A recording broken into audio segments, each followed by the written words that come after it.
Leandro entrou em contato comigo, acompanha os trabalhos da ICI, ele faz teologia em São Paulo, foi sacerdote de budismo, não é isso? Budismo, Isso. e agora retornou ao cristianismo, está estudando teologia, acompanha o trabalho da ICI há algum tempo e se colocou à disposição de estar aqui com a gente, participar com a gente. Seja bem-vindo, tá, meu amigo? Bom te ver aí. Obrigado. Muito bom te ver. Cara, Nada, meu amigo. é uma honra Muito estar com bom. vocês. Obrigado, que privilégio. E nós estamos também com a presença de Vitão, que com louvor passou na avaliação da tese de doutorado, agora na última quinta-feira. Vitão, o doutor. Tem os doutores da igreja, Santo Agostinho, Teresa de Ávila, Tomás de Aquino, Vitor Siqueira Santos, nosso doutor. Privilégio, irmãozão, te ver aí. Muito bom mesmo, estou muito feliz. Então vamos começar nosso culto com o prelúdio, não é isso, Pedrão? Pode soltar para a gente? Vamos concentrando, vamos serenando, para a gente entrar em contato com um mistério, com tantos nomes que chamamos de Deus.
Poxa, coisa linda, hein?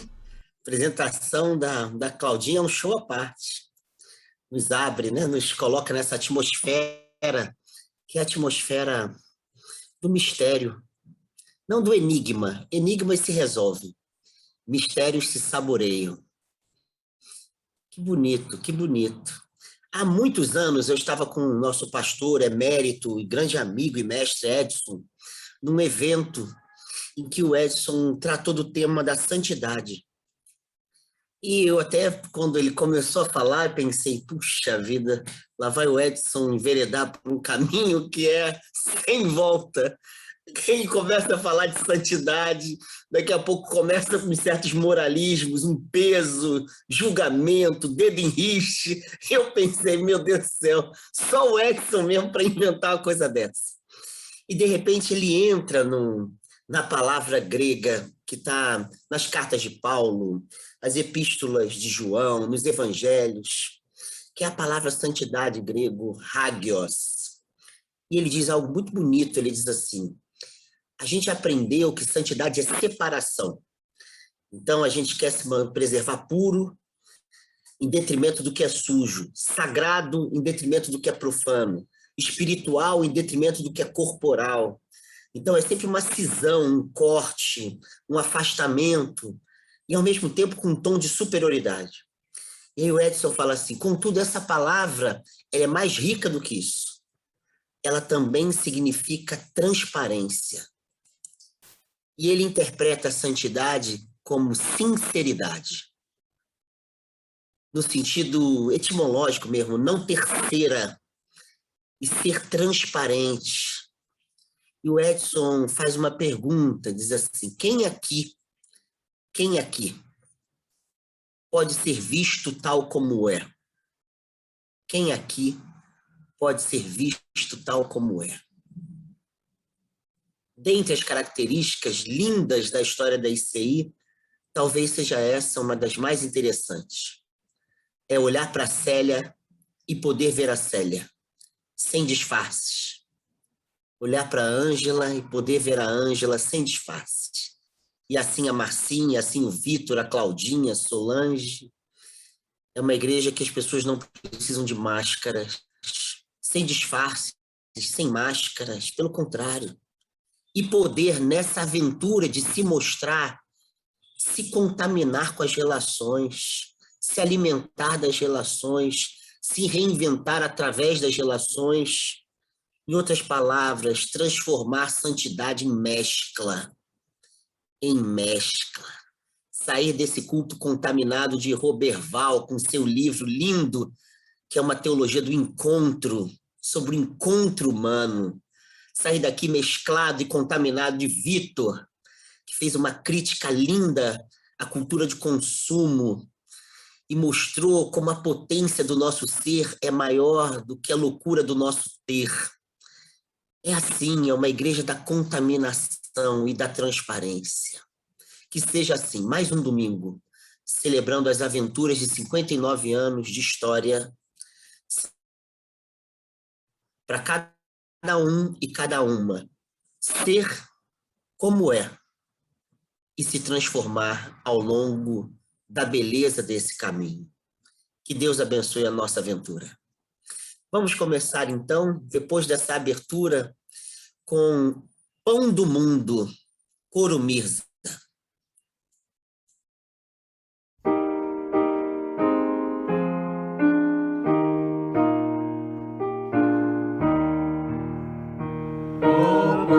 Só por amor partido, ao vinho dado por amor, ó Cristo vivo.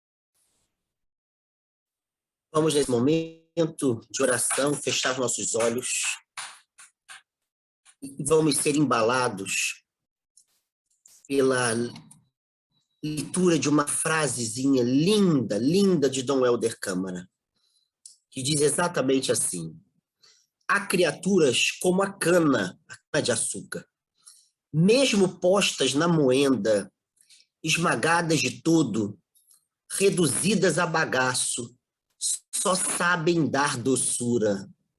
Há criaturas como a cana, mesmo postas na moenda, esmagadas de todo, reduzidas a bagaço, só sabem dar doçura.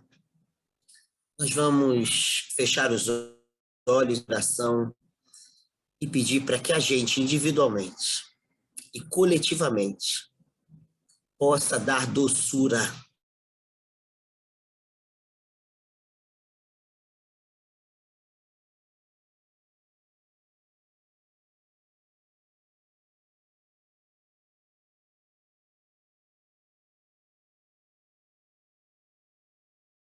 Cruzes, mas que tudo isso promova doçura, leveza, encantamento.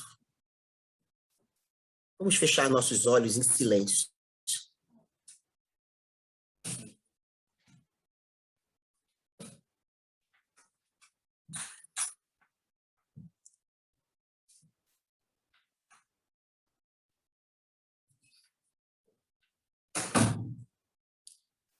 Vitor, nosso teólogo, você pode orar para a gente, pedindo essa doçura?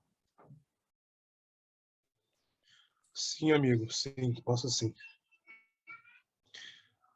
Nosso Deus, Pai e Mãe de todos e de todas nós, como é doce estar aqui em comunhão, ultrapassando todas as dificuldades dessa pandemia, para mergulharmos nessa dimensão que nos transpassa, que nos carrega, que nos orienta. Essa dimensão divina do reino de Deus. Ó Deus, que a sua doçura se junte à nossa doçura, que a nossa doçura seja a sua doçura, e que assim possamos iluminar, salgar e adocicar o mundo, através do nosso espírito, do nosso ser, dos nossos atos. Para isso, só pedimos a sua companhia, só pedimos a sua direção. Obrigado por esse momento, e sempre que faltar doce em nós, que ele seja compensado pelo seu Espírito. Oramos em nome de Jesus. Amém. Amém, amém, amém. Obrigado, Vitão. Nós estamos recebendo aqui, tendo o privilégio, mais uma vez, de receber um amigo da comunidade, foi pastor da comunidade, alguém que é como a cana, que promove doçura, mas uma doçura crítica, transformadora, transgressora, que nos faz pensar, que retorna o espírito da tradição protestante no que há de mais criador, um espírito inclusivo, ecumênico, libertador, amoroso, e assim por diante, que é o nosso pastor Luiz Longini. E no mês do aniversário da igreja, isso é muito especial, a gente está retomando pastores que passaram pela comunidade e que deixaram um legado de esperança, mas também de incentivo, de luta e de bondade. E imediatamente o nome do Longini foi mencionado, foi imediato. Quando nós levantamos a bola, todo mundo chutou e falou Longini. Então ele veio aqui para contribuir para a gente, para a nossa caminhada, sendo ele um dos grandes elos da história dessa comunidade. Então, obrigado, pastor, muito, muito obrigado pela sua presença. Eu que agradeço, reverendo Alexandre. Que alegria imensa estar aqui com vocês. Muito prazer mesmo. Eu já posso ler a Bíblia para pregar? Tá. Então eu quero agradecer muito e gostaria de dizer que, paralelamente, está o culto na minha igreja, Igreja Presbiteriana do Rio Comprido, mas eu pedi licença para sair.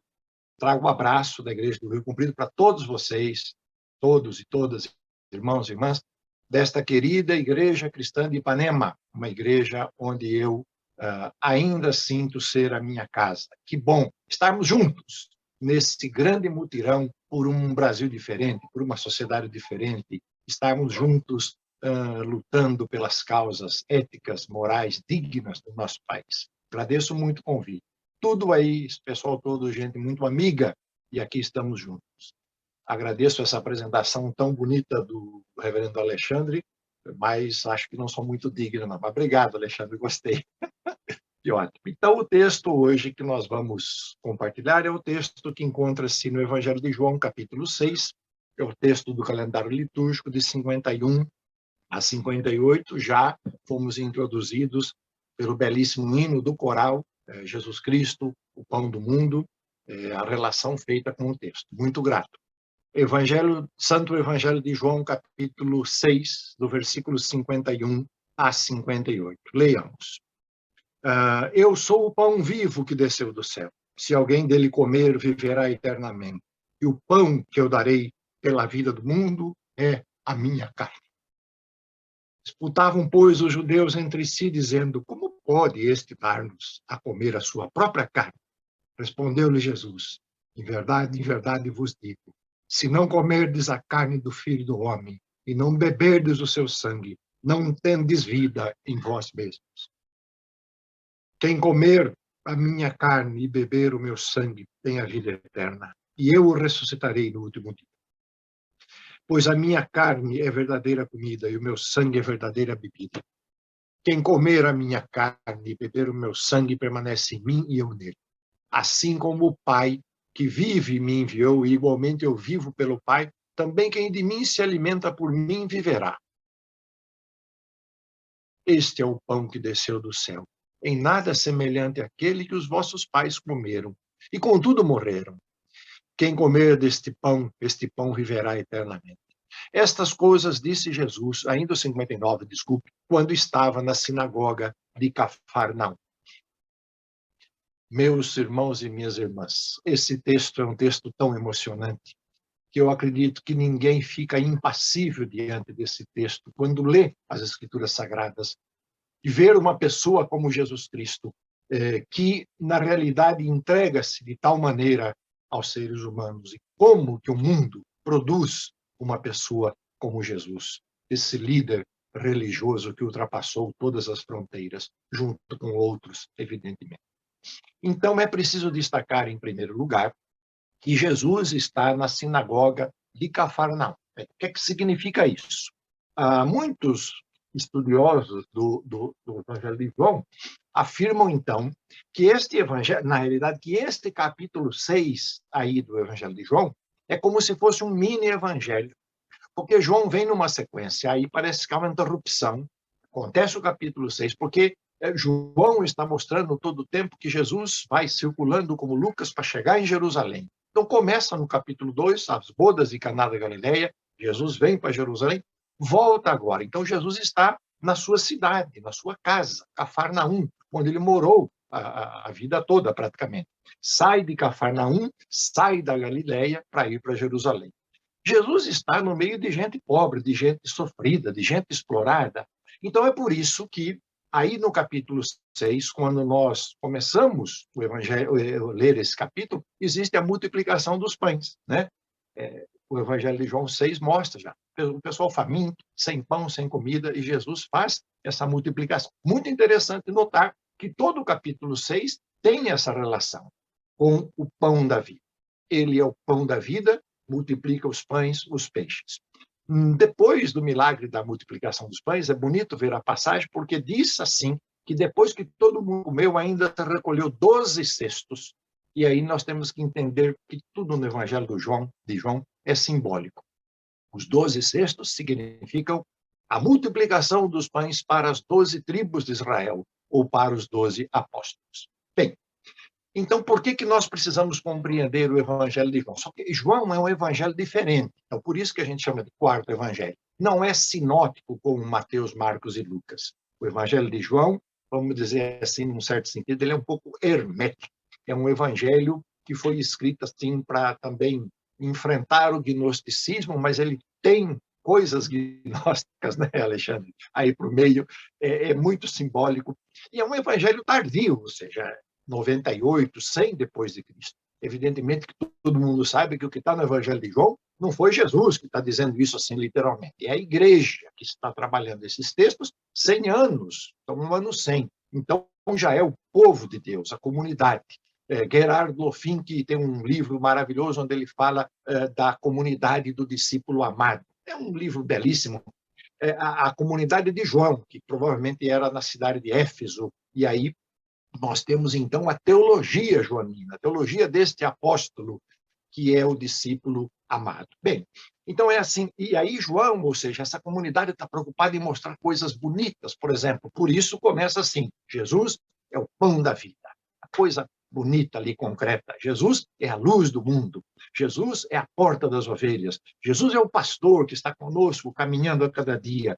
Jesus é a ressurreição e a vida, o caminho, a verdade e a vida. Então, tudo isso em João são símbolos de toda uma estrutura veterotestamentária, de uma reinterpretação veterotestamentária, que tem a ver com a estrutura pascal. Então, João, a teologia joanina retoma todo o elemento da Páscoa. Lembrando que a Páscoa judaica, o Antigo Testamento, é um dos pilares onde se estrutura a teologia do povo de Deus. O deserto, a saída do Egito, uma revolução feita pelos pobres de Javé, que vão para o deserto com Moisés, mas saem a partir da Páscoa. A Páscoa é um elemento central. E João vai dizer isso também. A Páscoa é o elemento central. Então, no Evangelho de João, nós vamos encontrar 3 linhas, ou seja, é o ver, o crer e o conhecer. Vocês lembram lá de Tomé? Tomé é o meu grande exemplo, meu discípulo amado Tomé. Ele diz assim, se eu não ver Jesus quando da ressurreição, não botar a mão ali nas feridas, então João é assim. É o evangelho também que, nesse sentido, vai ultrapassar um pouco o gnosticismo, o docetismo, essas correntes filosóficas da época que estavam muito presentes. Bom, então, hoje, pensando na Igreja Cristã de Ipanema, mais um aniversário, pensando na nossa vida neste momento, que vivemos no nosso Brasil, um momento tão difícil, pandemia de um lado, um governo completamente genocida, estruturas sociais em crise, um povo empobrecido, a inflação alta. Nós estamos num momento em que o Brasil está num momento muito delicado. Mas a Igreja Cristã de Ipanema celebra mais um ano de vida. Isso é muito bom. Pensando nisso, eu gostaria de meditar com vocês nesta manhã exatamente neste tema, o pão vivo que desceu do céu. O que é que significa isso? Nós pensarmos hoje que há um pão vivo que desce do céu. O primeiro aspecto é para alimentar a vida, ou seja, para alimentar a vida nós temos o pão. Para alimentar a igreja temos a tradição. E para alimentar a fé temos a comunhão. Esses 3 aspectos estão nesse texto e eu quero agora meditar com vocês de maneira rápida sobre cada um deles. Para alimentar a vida, o pão. O que significa, na realidade, ver em João 6 esse Jesus falando, eu sou o pão da vida, o meu sangue é verdadeira bebida, pão e vinho, corpo e sangue de Jesus. Está aí numa dimensão eucarística, quando a igreja já celebrava isso,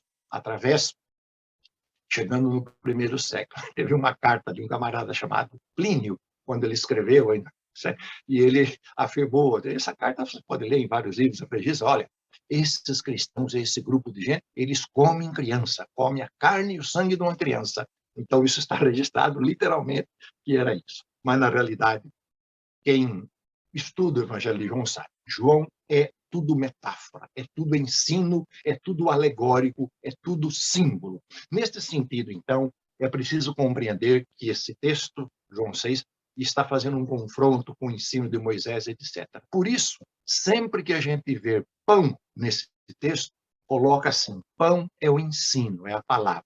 Então Jesus diz, quem comer desse pão, quem comer deste ensino, é o que João está dizendo. E quem beber o meu sangue seria, então, a sabedoria.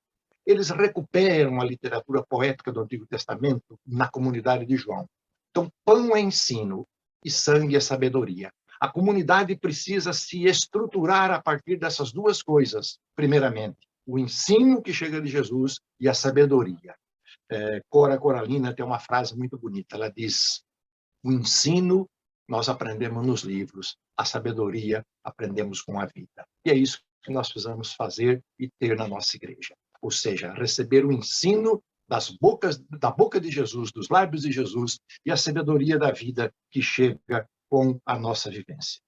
E é muito interessante, nesse momento, perceber quando Jesus fala o pão para o mundo. O que significa isso? O ensino para o mundo, não mais apenas para o povo judeu, é o pão para o mundo, para todas as pessoas, sem discriminação, sem barreiras, sem fronteiras, sem paredes. O pão vivo que desceu do céu para todas as pessoas, para o mundo todo. Segunda coisa que nós temos no texto é para alimentar a igreja, temos então a tradição. Veja que nesse texto há um confronto entre o que foi Moisés, a tradição de Moisés, e agora o que Jesus está falando. Vamos colocar assim em perspectiva.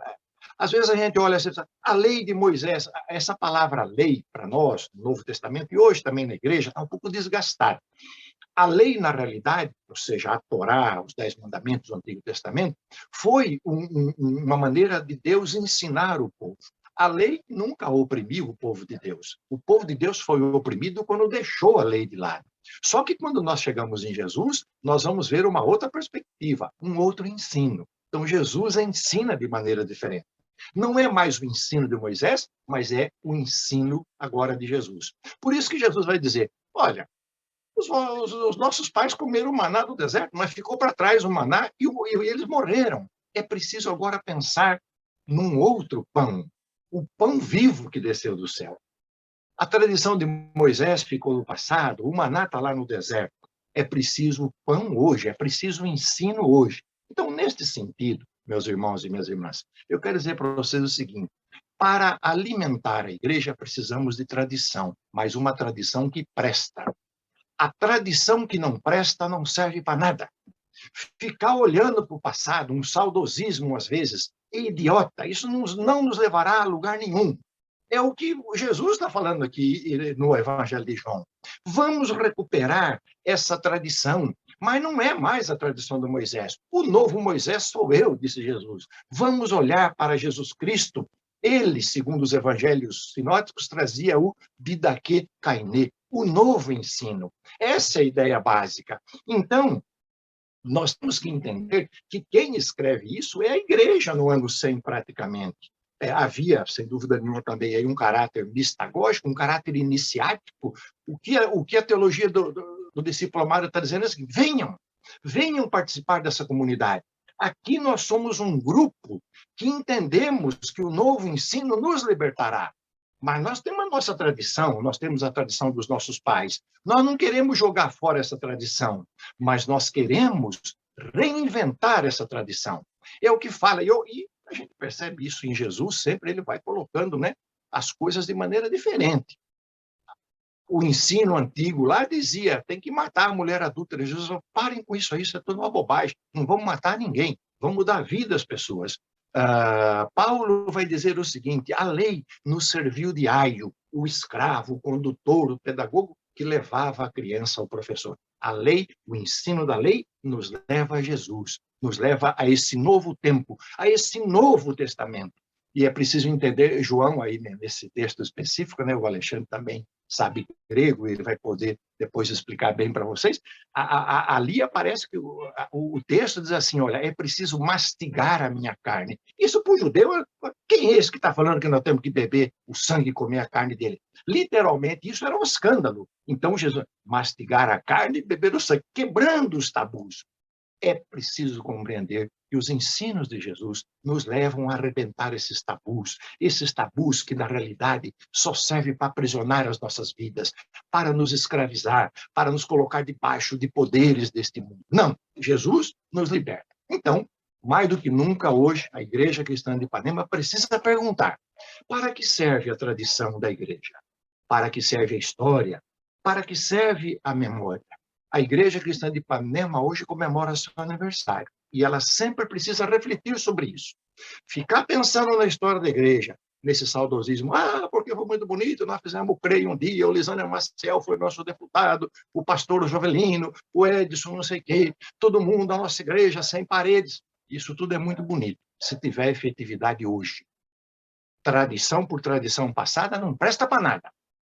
É preciso pegar a tradição, como Jesus disse, a tradição de Moisés está aqui presente. Eu sou o corpo e o sangue dado por vocês. A igreja cristã de Ipanema só terá sentido ainda mais na sociedade em que vivemos se ela se coloca diante deste mundo, no Rio de Janeiro, para fazer o que Jesus Cristo fez. Ela tem que ser pão e sangue, pão e bebida para a nossa sociedade. Isso é uma igreja que sai de si mesma e sai da sua tradição. Sempre fez isso e tem essa mentalidade boa para fazer. O meu convite a esta igreja, o meu desafio, irmãos e irmãs, continuemos. Não podemos parar. É preciso continuar nesta boa tradição. O versículo 58 aí que nós diz assim: este pão em nada é semelhante ao que os vossos pais comeram no deserto e morreram. Diz Jesus, quem comer desse pão viverá eternamente. E aí mais um símbolo do João que nós temos que compreender, que a vida eterna aí aparece com uma dimensão, também no grego, é uma vida saudável, é uma vida boa, é uma vida feliz. Nós não podemos ficar pensando numa vida eterna só lá no céu. A vida eterna e essa vida que Jesus quer nos dar é para o hoje aqui. Quem aceita esse ensinamento de Jesus, portanto, o pão que é Jesus, tem vida interior saudável. Este é o sentido de vida eterna. É ter uma vida interior saudável. O texto lido de Dom Helder Câmara que me emocionou também. Mesmo a cana esmagada, sai a garapa doce. Isso é vida saudável. Nós precisamos levar esse cristianismo saudável às pessoas. Cristianismo saudável não é cristianismo positivo, cristianismo de gente que não vai sofrer, não, mas é vida eterna hoje, uma vida que brota do interior. João é muito forte nisso, porque capítulo 7, em seguida, Jesus vai dizer, quem crê em mim, como diz a Escritura, do seu interior fluirão rios de água. Isso é vida eterna, não é vida eterna no céu, é vida eterna hoje, fluir rios de água viva. Que desafio nós temos, então? A eternidade para nós é vida boa e feliz. Uma vida quando a gente não quer só comida e bebida. A gente quer diversão e arte. Queremos cultura, queremos um povo, de fato, enriquecido por tudo aquilo que o nosso país pode oferecer, a nossa sociedade pode oferecer à igreja. Então, o terceiro aspecto que eu gostaria de falar é que para alimentar a fé é preciso comunhão. Para alimentar a vida, pão. Para alimentar a igreja, tradição. Para alimentar a fé, comunhão. Está no texto de maneira clara. Quem comer a minha carne e beber o meu sangue, permanece em mim e eu nele. Isso é comunhão. A palavra grega koinonia, aqueles que moram na mesma casa, né? Aqueles que estão, de fato, era o coração e a alma dos que creram. Isso não significa uniformidade, não significa unidade a todo custo, não significa reunir gente que não pense diferente, muito pelo contrário. Atos 2, o Pentecostes nos traz um sentido diferente. É uma igreja plural. Falam línguas diferentes. Não é a unidade que preconiza o exército, todo mundo fardado, marchando do mesmo jeito, a mesma bota, a mesma camisa, falando o mesmo idioma. Isso, quem gosta disso é o demônio, é Satanás. Jesus Cristo gosta de pluralidade. A pluralidade da igreja. Deus nos criou plurais, diversificados. Mas a comunhão está presente, porque a comunhão que nós queremos está selada pelo Espírito de Deus. Comer a carne de Jesus é o ensino que ele nos dá. Beber o seu sangue é a sabedoria. E neste sentido, então, nós temos que entender que esse texto de João ele já brota do sentido comunitário eucarístico, né? Ou seja, o texto é litúrgico, é eucarístico. A palavra Eucaristia quer dizer ações de graças, a refeição pascal, a memória de Jesus. E é muito interessante pensar que eu fico imaginando assim, né? Jesus era também um filósofo, aquele estilo antigo, uma pessoa que entendia, sacava os ensinamentos e tal. E Jesus pensou, bom, esse povo lá no deserto veio com o negócio da Páscoa e tal, eu preciso fazer um negócio aqui que eles não vão esquecer mais de mim, e esse povo vai ter que continuar esse movimento que aqui está meio, a coisa estava capengando. Então ele reinterpreta a ceia pascal judaica no momento da Páscoa e diz: isto é o meu corpo que é dado por vós. Presta atenção nisso. O cálice da nova aliança no meu sangue. Esse no aí do texto é muito importante. Não é mais no sangue do cabrito, do bode, do boi, é no sangue de Jesus. E este evento, veja bem, para mim, é o evento mais revolucionário, mais potente, mais forte que existe na vida da igreja cristã. E Jesus sabia disso.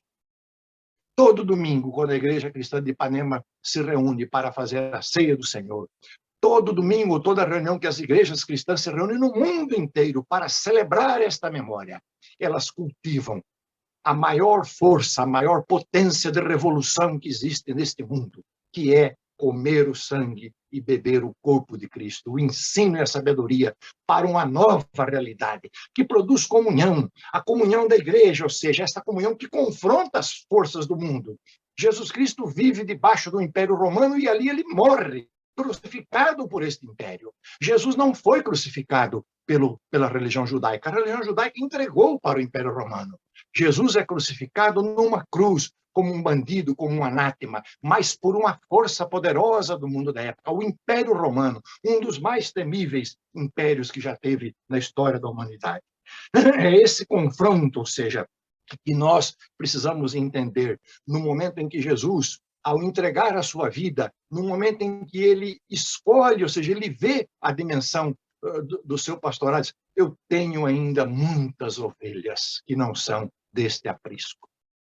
Alimentar a nossa comunhão. A Igreja Cristã de Ipanema precisa ser pão e vinho para a vida de todas as pessoas para o mundo. Precisa ser pão e vinho para a tradição. Precisa ser pão e vinho para a comunhão. E isso se faz, meu irmão e minha irmã, quando uma igreja sai de dentro de si mesma, como Jesus Cristo fez.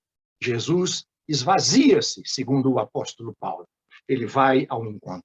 Recuperar essas verdades da nossa tradição, recuperar as virtudes morais de um cristianismo que se afirma nesta sociedade, colocando os valores do reino de Deus, recuperar as verdades daquilo que nos farão uma igreja verdadeira, a serviço daquelas pessoas que lutam por uma transformação, por amor aos mais pobres, aos mais necessitados. O texto diz que Jesus começa em Cafarnaum. Ele está lá no meio dessa gente explorada. A Igreja Cristã de Ipanema, olhando para a sua tradição, que teve homens, mulheres fortes, lutadores, guerreiros, que não temeram a ditadura militar no Brasil, não temeram a ditadura eclesiástica. Então é preciso recuperar essa força, juntar as forças com todos os homens e mulheres de boa vontade, todos os movimentos hoje no Brasil, denunciar esse idiota ministro da Educação do Brasil, um pastor presbiteriano da minha igreja, IPB, Milton Ribeiro, que afirma que a universidade é para uns poucos, afirma um elitismo no Brasil, que não dirige o Ministério de Ensino do nosso país, de fato, como precisava ser dirigido. Não, colocando, de fato, o seu trabalho, a sua vida, subserviente a um presidente genocida, como nós temos esse nosso país. Hoje, o empobrecimento é cada dia mais claro. Você passa pelos semáforos, pelos sinais, você vê famílias morando debaixo das pontes, famílias ali pedindo dinheiro. Isso tudo está errado, meu irmão e minha irmã. Nós não podemos aceitar essa realidade. A igreja, então, precisa sair de si mesmo e ir ao encontro dessas pessoas como pão para o mundo. Levar não só uma cesta básica, como eu sei que vocês levam, como nós levamos. Lógico, isso é muito importante. Eu também faço isso na minha igreja. Levar a caridade, a solidariedade. Mas nós precisamos estar presentes nas estruturas sociais do nosso país para transformar, acabar com esse racismo estrutural, acabar com essas pessoas que ficam cada vez mais empobrecidas. Quem está indo no mercado toda semana sabe. Sou eu que faço compra aqui em casa. Você vai numa semana no mercado, você gasta R$200. A mesma compra na semana seguinte, 250. É um absurdo.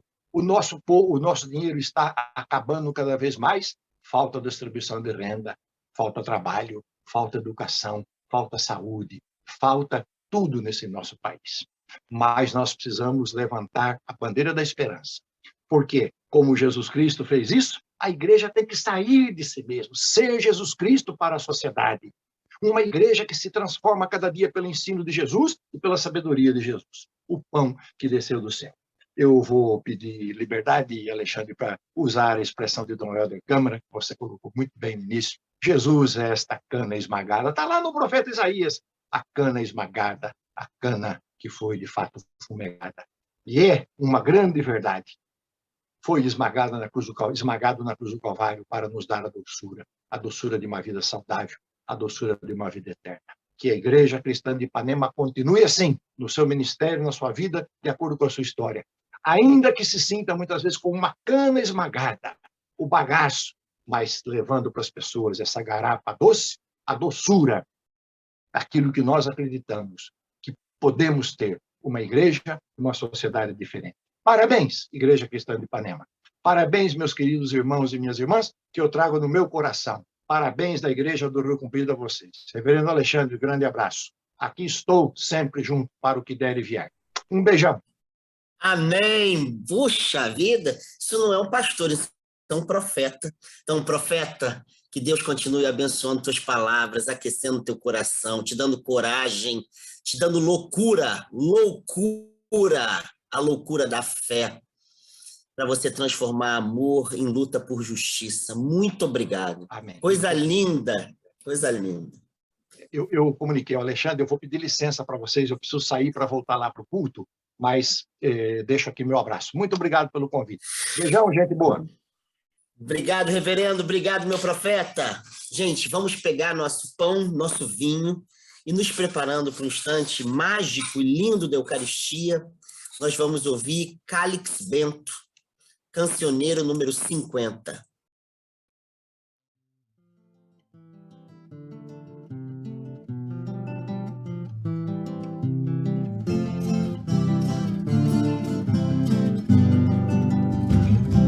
Ó Deus, salve o oratório, ó Deus, salve o oratório, onde Deus fez a morada, olha, meu Deus, onde Deus fez a morada, olha.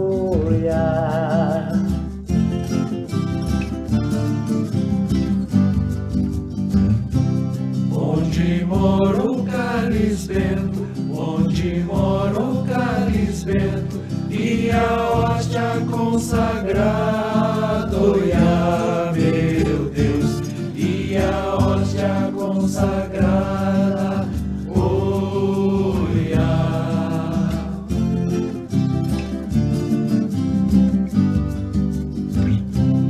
De Jessé nasceu a vara, de Jessé nasceu a vara, da vara nasceu a flor, olha, meu Deus, da vara nasceu a flor, olha.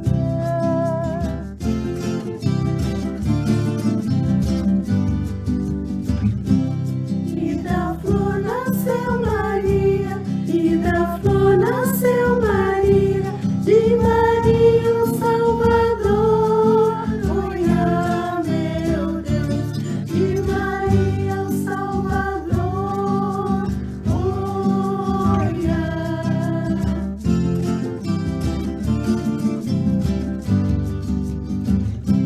Ó Deus, salve o oratório, ó Deus, salve o oratório, onde Deus fez a morada, olha, meu Deus, onde Deus fez a morada, olha.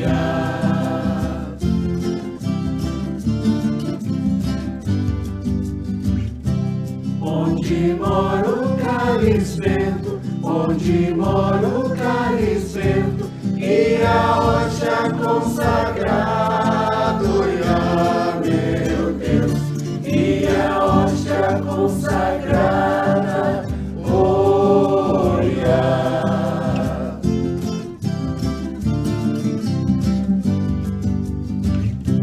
De Jessé nasceu a vara, de Jessé nasceu a vara, da vara nasceu a flor, olha, meu Deus, da vara nasceu a flor, olha.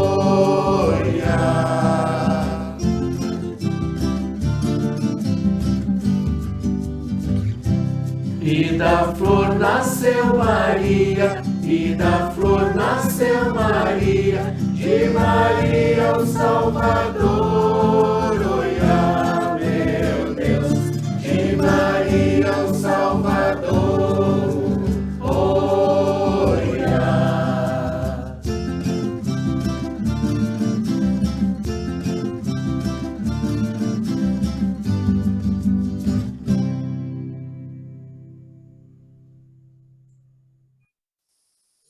Há criaturas como a cana, mesmo postas da moenda, esmagadas de tudo, reduzidas a bagaço, só sabem dar doçura. Mais uma vez, nosso Dom Helder Câmara. E foi assim na ceia de Jesus. Transformou a injustiça em oportunidade para afirmar o amor. Transformou a contradição em oportunidade para manifestar a transparência de uma humanidade redimida e livre, não para si, mas para o outro. Transformou cruz em alavanca, ou, como disse Leonardo Boff, crise em oportunidade de afirmar amadurecimento. E assim, no meio da ceia judaica, que celebrava a emancipação da escravidão do Egito, uma caminhada árdua de invenção da liberdade de um povo, Jesus de Nazaré transformou, atualizou, redimensionou toda a luta por libertação da vida humana, dizendo que ele mesmo, que ia ser assassinado logo depois, ele mesmo é essa libertação, porque não foi refém do ódio, não ficou refém do medo, não abaixou a cabeça para aqueles que queriam rebaixá-lo, não navegou numa maré destrutiva, mas afirmou mares de renovação. Então ele pega um pedaço de pão, o eleva e dá graças. Imaginem, ele vai ser assassinado e ele dá graças e agradece. E logo depois ele parte o pão e distribui entre os discípulos, as discípulas, os amigos, as amigas, para todo mundo, para a gente aqui, dizendo, tomai e comei, isto é o meu corpo. Meu corpo não vai ser sequestrado, meu corpo vai ser entregue por vós. Entregue. Eu me entrego a cada um e a cada uma de vocês. E de modo semelhante, ele leva um cálice com vinho e também dá graças. E o símbolo da alegria da mesa judaica, que contrastava com as ervas amargas e com o pão ázimo, ele diz, tomai e bebei, isto aqui é o meu sangue, o sangue da nova, da eterna aliança, também será entregue por todos e todas, para a remissão dos pecados. Fazei isto em memória de mim. E transforma o seu sangue em alegria. E diz que a partir daquele momento, uma aliança, um casamento vai se instaurar. E não há mais pecado.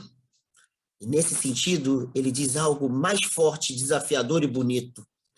Não há mais culpa. Não há mais culpa. Eu estou me entregando para que a cultura da culpa, do medo, do embotamento, não tenha mais vez, mais voz e lugar.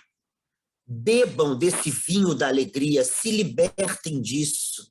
E mesmo nas injúrias e nas cruzes, é possível viver plenamente a vida eterna num mundo repleto de morte. Façam isso em memória de mim. Sejam felizes e não culpados. Sejam alimentos e não obstáculos. Alimentem-se mutuamente e façam a vida na terra, enfim, valer a pena. Vamos comer e beber da festa da liberdade.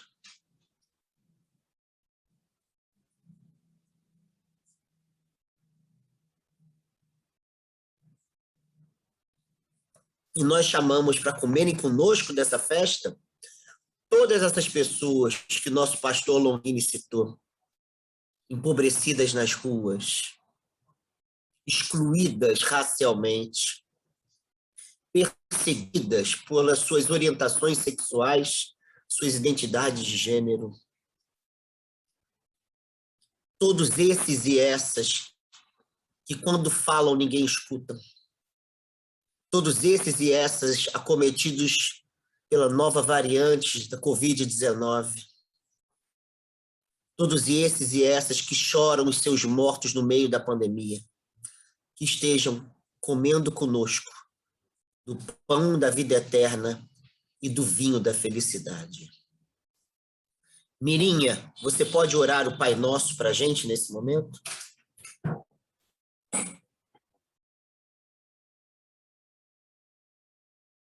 Tá fechado o seu som, Mirinha. Isso. Obrigada, Alexandre.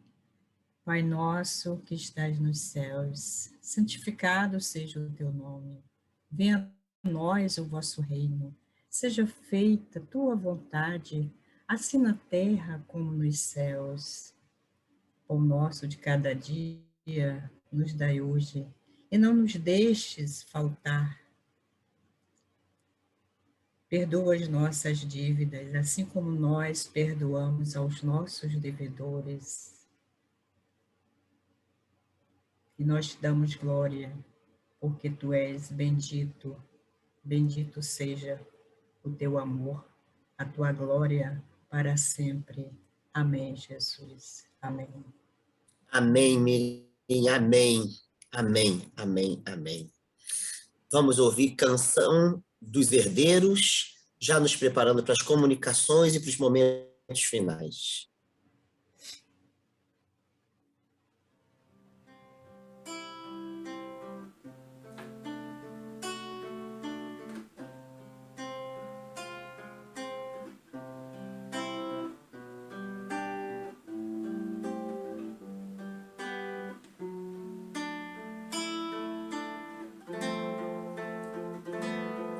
Não importa de onde venhas, meu irmão, nossa casa será tua, será teu meu coração. Tomarás do nosso vinho, comerás do nosso pão. Não importa de onde venhas, meu irmão. Nosso Pai fez esse mundo para nós todos. Todos nós somos herdeiros desse chão. Quem se diz dono da terra e não trabalha, não comunga os ideais de um bom cristão. Não importa de onde venhas, meu irmão. Nossa casa será tua, será teu meu coração. Tomarás do nosso vinho, comerás do nosso pão. Não me importa de onde venhas, meu irmão. Eu também me desgarrei para outras terras. Sepultei a minha alma e o coração. Mas um dia me encontrei, estou aqui, convidando todos vós à comunhão.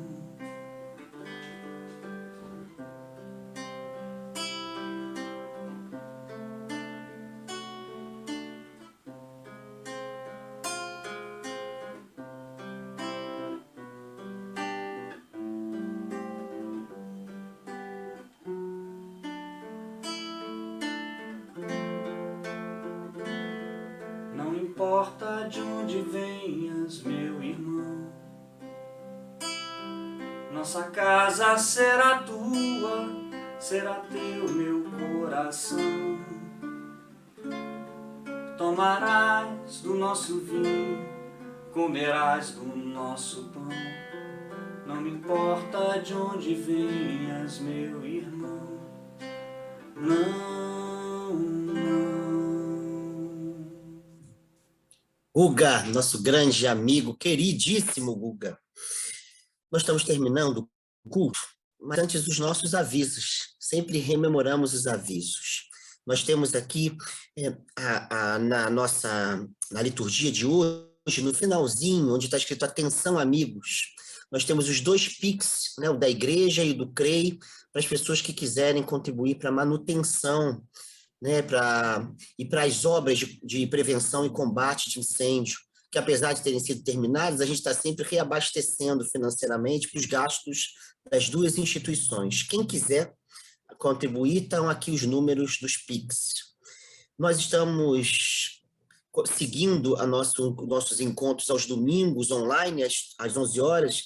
Estamos vendo aí como é que a gente vai fazer para voltar dentro do protocolo de segurança, que é uma restrição, se não me engano, 25% a 30% da comunidade poderia se reunir, algo próximo a isso. Temos que ver com o conselho como é que vai, se a gente vai retornar, como seria, quando seria. A gente já está pensando, bolando esse retorno, para que minimamente a gente tenha ali, em algum momento desse ano ainda, a possibilidade de olhar olho no olho, né? Das pessoas se encontrarem, matarem um pouco a saudade e alimentarem um pouco a sua fé presencialmente. Mas vamos continuar online. Já tem um projeto da gente, mesmo retornando 100% presencial, a gente vai continuar online, porque tem muita gente fora do Rio que gostaria de continuar participando do nosso culto, né, e tendo as imagens ali, as gravações, e estando ali presente de alguma maneira, naquele momento, colocando motivos de oração e tudo. A gente está estudando essa possibilidade. Amanhã nós continuamos os nossos estudos da classe Poutilhos. Nós vamos iniciar, agora sim, de fato, o livro Vida para Além da Morte, do Leonardo Boff. Estamos estudando o tema morte e pós-morte, né, relembrando Leonardo Boff, Rubem Alves, ali com a Marcinha já está o livro, Rubem Alves, Leonardo Boff. Nós vamos estudar também a tradição budista, lamaísta, livro tibetano do Viver e do Morrer, e nós vamos estudar a literatura de Kardec, livro dos Espíritos, o Evangelho segundo Jesus Cristo, a parte que fala sobre imortalidade da alma e vida após a morte, e vamos ter algumas pessoas convidadas de outras tradições para conversarem com a gente sobre essa literatura que não é da nossa tradição, né, mas que a gente escolheu como uma literatura complementar aí para os nossos estudos. Então, quem quiser, às 6h30 nós estaremos aqui. E as reuniões de oração, nós estamos fazendo aquele movimento de 15 em 15 dias com o pastor Samuel online, e nos outros dias com o Vitão, né, a edição e a elaboração do vídeo que ele passa lá no YouTube, no canal da igreja, e distribui entre as pessoas que participam da reunião. Essa semana nós temos os seguintes aniversariantes. Dia 15, hoje, Eduardo Monteiro Vanderlei, Samira Ismail. 16, Júlia Spiegel. Dia 17, Alice Iglesias. Dia 18, Ângela Macedo e Silva Amaral. Carlos Alexandre Vasconcelos e Sérgio Maranhão Carijó. Quem desses nomes está conosco?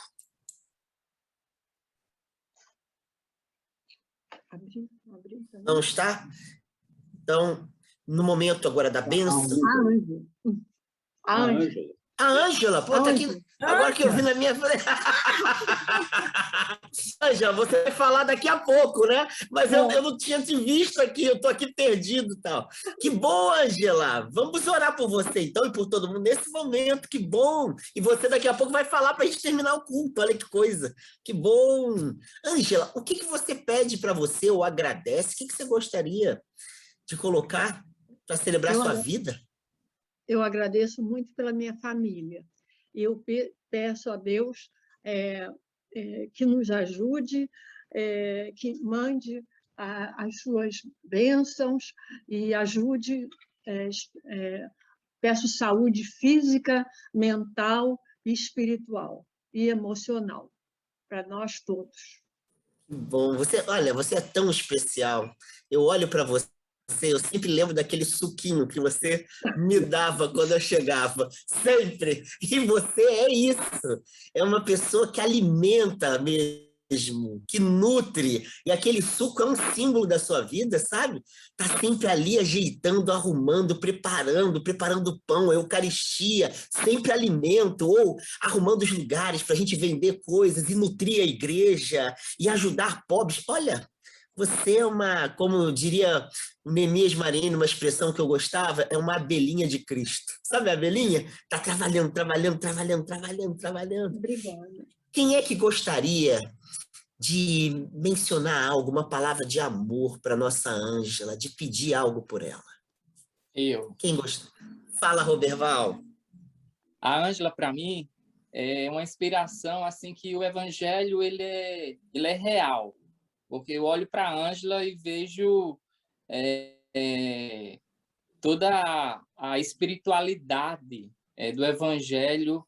Quando eu estou lendo a Bíblia e tal, eu vejo na vida da Ângela, no testemunho da Ângela. Então, ela sempre me marcou muito e eu sempre falei isso para ela, que ela é o exemplo, assim, para mim, dessa coisa real, que é real, o evangelho é real, né? Esse é real, a gente não tem que ficar idealizando, tá ali, olhou para a Ângela, você vê como é que devemos seguir a Jesus, é o exemplo que ela nos dá. Lindo! Coisa bonita! Quem mais?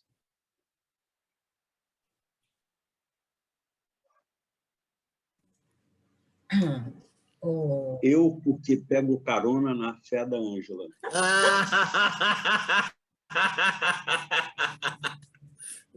Muito bom. A Ângela é a nossa maior cuidadora. É o exemplo concreto do que o Cristo nos ensinou.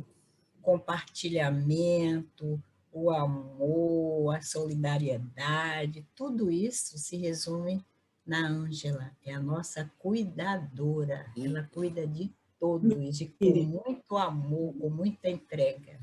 Ai, que Obrigada. Amém. Oi. A Ângela é a doçura da cana. Ai, que coisa. É total doçura. A Obrigada. Ângela é aquela que está sempre a serviço. Eu comparo a Ângela, a Priscila, na casa de quem a igreja começou. A Ângela não começa a igreja na casa dela. A Ângela fez da igreja a casa dela. Ela cuida da igreja como se fosse da própria casa. Eu acho lindo. Rutinha. É um exemplo de doação. A Ângela, ela se doa assim, com muito amor. Parabéns, Ângela. Obrigada. Ângela, que bom. Olha que palavras de bênção para você, de reconhecimento. Coisa linda. Você é uma pessoa linda. Linda. Obrigada. Nós vamos orar por você, pelos outros e outras aniversariantes, né? Depois, a Claudinha vai tocar Um Ano Mais de Vida? Pode ser? No final da oração? Pode ser, Claudinha? Legal? Eni, você que falou palavras tão bonitas da Ângela, você poderia orar por ela e pelos aniversariantes da semana? Ok. Senhor, nós te agradecemos por hoje, por esse dia tão lindo. Te agradecemos pela mensagem que nós ouvimos hoje, que ela possa realmente, que nós possamos tê-la em nosso coração e na nossa vida, que nós possamos ser esse pão que desceu do céu.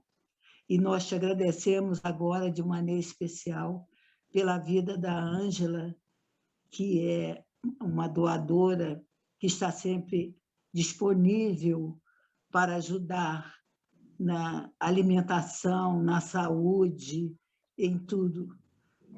Que ela tenha, Senhor, muita saúde, que tu protejas e guardes os seus familiares. E nós te rogamos também, ó Pai, por todos os aniversariantes que estão hoje discriminados nesse boletim, o Alexandre, nosso presbítero também, que está aí, e os outros demais, que eu não me lembro o nome, mas que tu sabes, Senhor, que tu os abençoe e os guarde. E que a Ângela tenha hoje um dia muito feliz, guardado pela tua compaixão, pela tua misericórdia, e que esse pão que veio do céu, esse pão que és tu, Jesus, esteja sempre na vida de cada um de nós, e em especial na vida da Ângela. Sê conosco e dá-nos sempre a tua paz e a tua união na tua igreja, em nome de Jesus. Amém.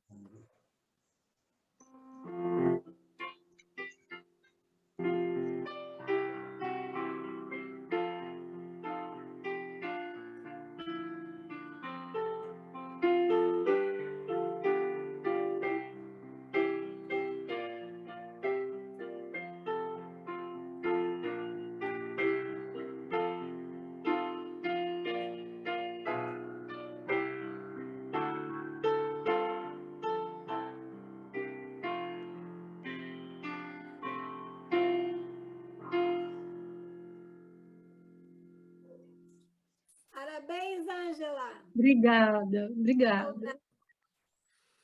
Olha, essa Ângela que alimenta tanta gente vai nos alimentar agora com uma outra palavra. Ela ficou incumbida, junto com a Vilma, de apresentar uma prática de serviço histórica da igreja que a gente já ia esquecendo.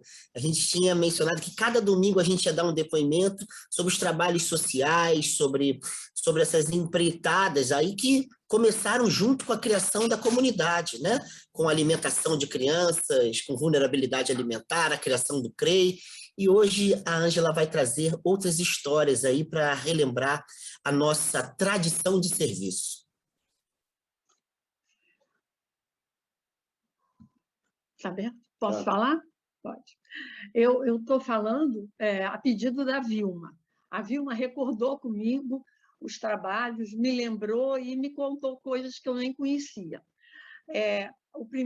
A primeira coisa que eu vou falar era o trabalho no Hospital de Ipanema, que era um trabalho que era feito pela Lisete, que tocava órgão, o Alencar e a Alzira distribuíam folhetos. E quem levava o órgão para Lisete tocar era o marido da Vilma, o Rolf Hamache, e depois o Pinhão. Então, esse trabalho, quando eu entrei na igreja, estava sendo feito, mas eu nunca participei. No Hospital Mário Creif, a igreja fez um trabalho conjunto com as voluntárias do hospital e a Anitta, que era voluntária. Então, nós fizemos um bazar em benefício da igreja, do CREI e do Mário Creif. No Hospital do Câncer, recentemente, o coral da ICI participou de uma celebração de um casamento com o pastor Bruno, que estava realizando o desejo de uma paciente terminal. Foi muito emocionante. Nas reuniões de oração da Casa da Tia Eunice, surgiam diversos trabalhos.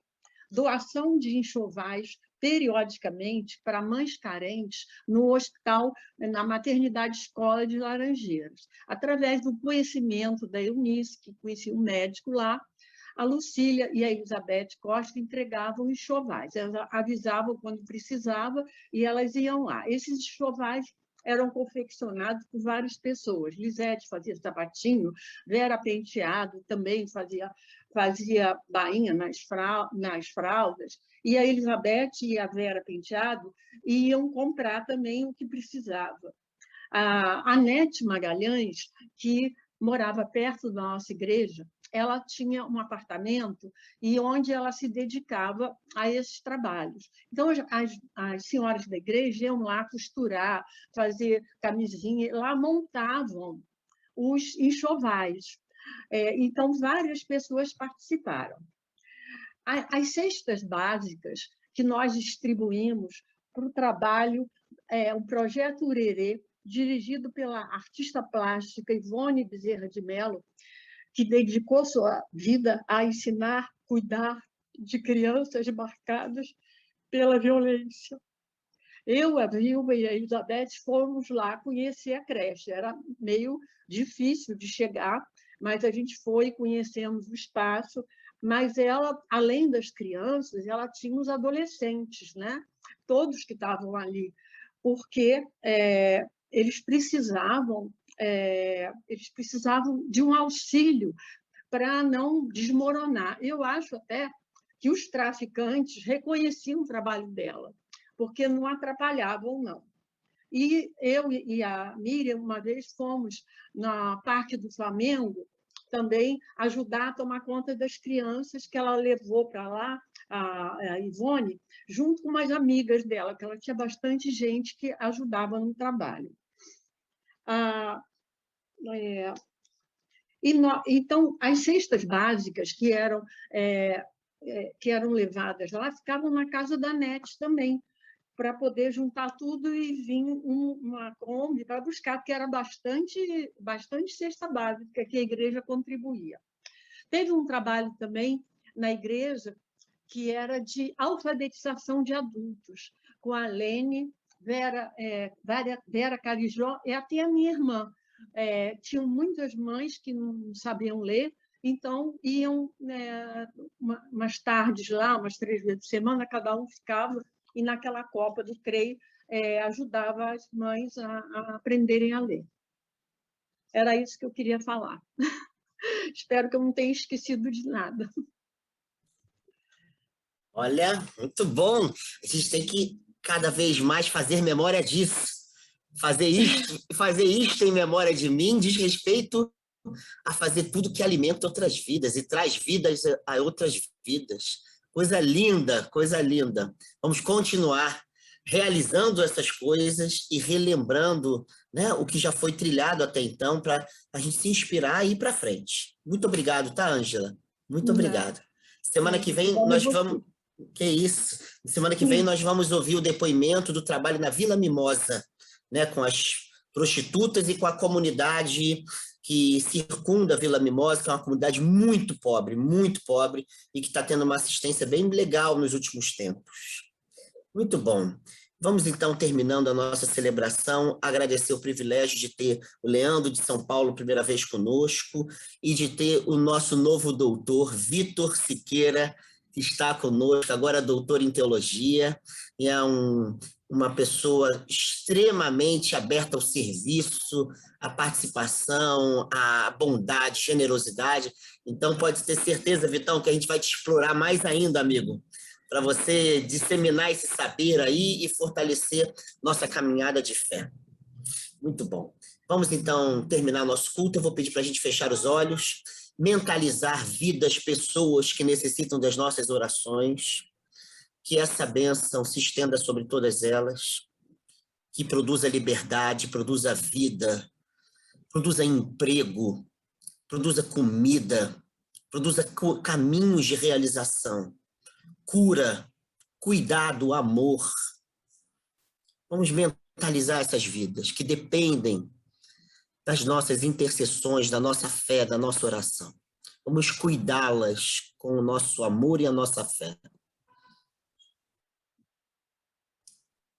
E agora que a graça de Deus Pai, de Deus Mãe, do Deus cuidado, o amor do nosso irmão, do nosso amigo, companheiro, do pão da vida, Jesus de Nazaré, as consolações, a transformação, o aperfeiçoamento, a doçura do Santo Espírito estejam sobre nós, sobre todas as vidas pelas quais intercedemos nesse momento e na história da Igreja Cristã de Ipanema, esta semana e por todo sempre.